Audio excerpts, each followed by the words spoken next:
E aí, pessoal, que super sábado é esse de informações no Grêmio? As informações não param. Vamos falar detalhes sobre o acerto com o Rafinha, mais Borré e também outras possibilidades. Tudo está se confirmando. César Cidade Dias, falando de Grêmio aqui no YouTube, papo de gremista para gremista. Sem antes, no primeiro comentário, você tem o passo a passo de um trabalho home office que pode lhe dar R$4.000 de renda extra com um investimento de R$67. Não perca esta oportunidade, está no link abaixo, tanto da descrição como no primeiro comentário fixado. Gente, super sábado, né? Abrimos o dia com uma reunião entre Galhardo e Borré sobre a tentativa do técnico argentino de tentar fazer com que Borré permanecesse no River Plate. Temos notícias sobre isso, mas a notícia me parece que é muito boa, porque sequer reunião houve. O Borré já anunciou que vai jogar no Grêmio. Nós vamos falar muito sobre isso, por quê? Porque é um investimento pesado do Grêmio, mas o mais importante, não é o único. Eu criei uma enquete, tanto no Twitter como no YouTube, na nossa comunidade no YouTube, perguntando se seria, vamos dizer assim, o ponto, a cereja do bolo do Grêmio, o Grêmio com o mesmo modelo, e todo mundo disse não, o Grêmio precisa de mais reforços. E eles vêm. Hoje, e essa é uma confirmação, o Grêmio acertou a contratação do lateral direito Rafinha. Acertou, não é pode ser como estava, por exemplo, no início da tarde, isso dito inclusive por mim.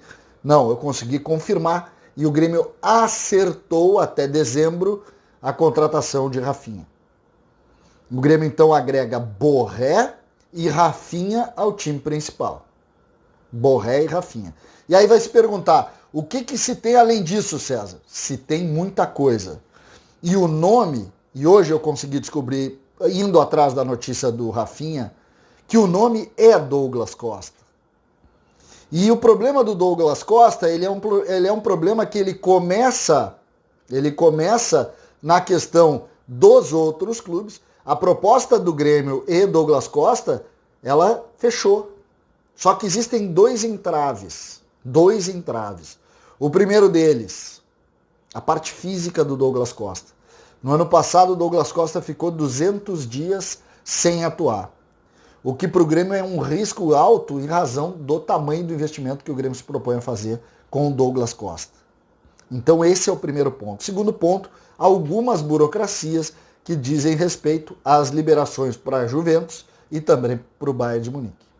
E acho, sinceramente, que essas coisas vão se resolver.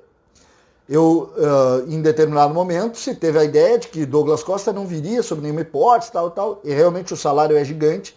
Só que hoje o Grêmio está conseguindo medir o que vale arriscar. E aí entra aquela questão que eu coloquei para vocês. O Douglas Costa, de fato, é um jogador que tem um histórico de lesões importantes e ele seria o jogador mais caro nessas contratações. O Borré não é barato, o Rafinha até vem numa situação um pouco diferente daquela que foi colocada inicialmente, mas vem por muito dinheiro também. E o Grêmio, a partir daí, vai posicionando as coisas exatamente como previu o presidente Romildo. Lembrem, o Grêmio quer de 3 a 4, talvez 5. E eu quero começar a nossa conversa a partir daí. Borré confirmado. Rafinha confirmado. São 2. O Rafinha é o lateral direito, o Borré é o centroavante. Isso foi uma das situações que eu coloquei. Por quê? Porque o Renato tem insistido nisso. Ele quer um time competitivo. O Grêmio defende a ideia de investir em categoria de base. Não me parece que isso vai ser tão claro na prática, mas é o discurso do Grêmio. Hoje, quando conversei com alguns dirigentes, ouvi mais uma vez, César, não está mudando nada no discurso. O que aconteceu foi mais um pedido do Renato que nós abrimos mão para que o Renato, então, tenha o pedido. O Rafinha é pedido do Renato. A gente pode fazer crítica, por quê? Porque o Renato pediu assim o Robinho, o Renato pediu assim o David Braz, o Renato pediu assim o Thiago Neves, o Renato pediu assim o Diego Tardelli. É verdade. Pediu o goleiro. É verdade. Só que nós não podemos punir o Rafinha porque o Renato pediu ele. O Rafinha é muito mais jogador do que qualquer um desses 4 que eu citei. Nós não podemos perder isso de vista. O que nós podemos entender é o custo-benefício, tal, a questão do Wanderson, que aí entra no embate com o discurso, que eu estou curioso para saber como vai proceder, mas hoje é um dia que a gente tem que olhar com otimismo, não com pessimismo. Não vamos olhar o que pode dar errado, vamos olhar o que pode dar certo. O Grêmio começa a construir seu time e vai sim, isso é informação também, buscar um volante, buscar um meio atacante, que eu continuo achando, apesar do pessimismo que me passaram do ponto de vista do Grêmio com relação a Douglas Costa, total pessimismo, principalmente por esse custo-benefício da questão envolvendo a carreira dele. E esse é um ponto que é real, o Grêmio precisa analisar isso, mas eu continuo achando que o nome é de Douglas Costa, e aí nós teríamos um time muito mais próximo do que a gente entende, e o terceiro ou quarto nome é um volante.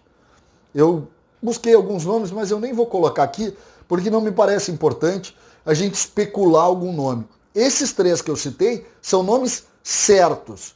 O Borré é certo, o Rafinha contratado, o Borré não assinou ainda, tá? O Borré deu o aceite, já falou, já avisou todo mundo, mas ainda não assinou. Os contratos, se não me engano, devem ir segunda para que ele assine. O Rafinha deve ser anunciado amanhã ainda, mais tardar no início da segunda-feira. Agora, a questão envolvendo o Douglas Costa, não. A questão do Douglas Costa é uma análise importante. O torcedor é empolgado. Eu mesmo, quando ouvi, disse, mas tem que trazer. E aí a ponderação é, olha, não é tão isso, porque a gente tem que entender esse outro lado. Não dá para despender o dinheiro todo para um jogador que fica metade do ano no DM. E isso é fato. Não adianta a gente dizer que não, isso é fato. Então que o Grêmio tenha a ponderação, estude bem, possa compreender, mas continue e vou insistir nisso. Para mim o jogador é ele. Para mim o jogador é ele. Mas isso já é leitura minha, isso não é informação. A informação é que o Grêmio fez proposta, que a proposta não é distante, que o jogador tem vontade, que as coisas estão se arrumando para isso, mas que ainda não houve essa definição nem por parte do Grêmio, nem por parte dos clubes que envolvem. O Douglas Costa também já disse que aceitaria e que viria jogar aqui, e aí entra essa questão. E o volante da preferência era o Rafael Carioca, e hoje também me mostraram com muito pessimismo a história envolvendo o Rafael Carioca, dizendo que realmente não andou e o Tigres, que tem muito dinheiro, também não está abrindo mão daquela discussão. Então me parece que o Rafael Carioca é um assunto um pouco mais atrasado. O que a gente pode compreender, e acho que esse é o ponto, é que o Grêmio, com essas questões, começa a montar dentro do que prometeu um time com um perfil de jogadores vencedores e dando espaço sim para alguns meninos. Perguntei sobre o goleiro e o goleiro me disseram, em princípio, Breno. Ponto. Sem muito alarde, sem muita onda, mas em princípio o Breno é o titular.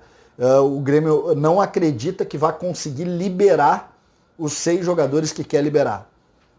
O Paulo Miranda, o Paulo Vitor, o Vanderlei, o Paulo Miranda, o David Braz, o Michel e o Everton. O Grêmio não acredita e o Vitor Ferraz, o Grêmio não acredita que vai conseguir liberar. O Grêmio acha que talvez libere 2, no máximo 3 desses jogadores, em razão do alto custo do salário deles. Então esse é um problema e essa talvez seja a principal cobrança dos dirigentes em relação ao Renato. Porque o pedido do Rafinha foi só mais um pedido igual ao pedido dos outros.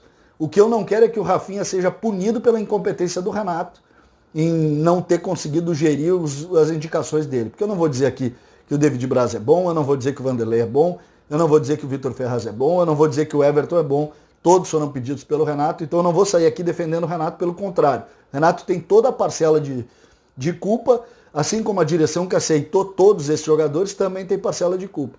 Eu só acho que a gente não deve punir o Rafinha. A minha opinião, vocês sabem, para mim o mais promissor de todos os jogadores do grupo do Grêmio é o lateral direito, o Wanderson.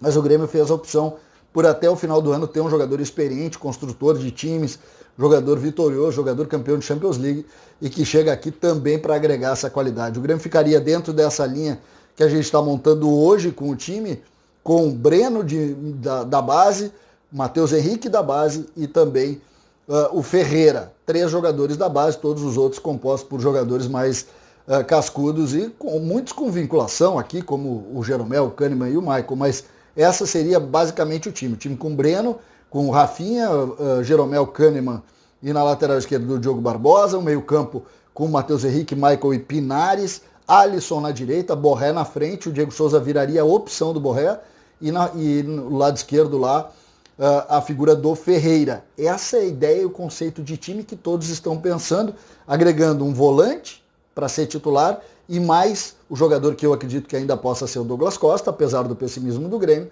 para ser o jogador que atue ali no lugar do Alisson, o que daria muita força. Imagina Rafael Carioca, por exemplo, e Douglas Costa seria realmente um grande time. Portanto, esse foi o super sábado. Se tiver mais alguma coisa, eu volto para contar para vocês. César Cidade Dias falando de Grêmio aqui no YouTube.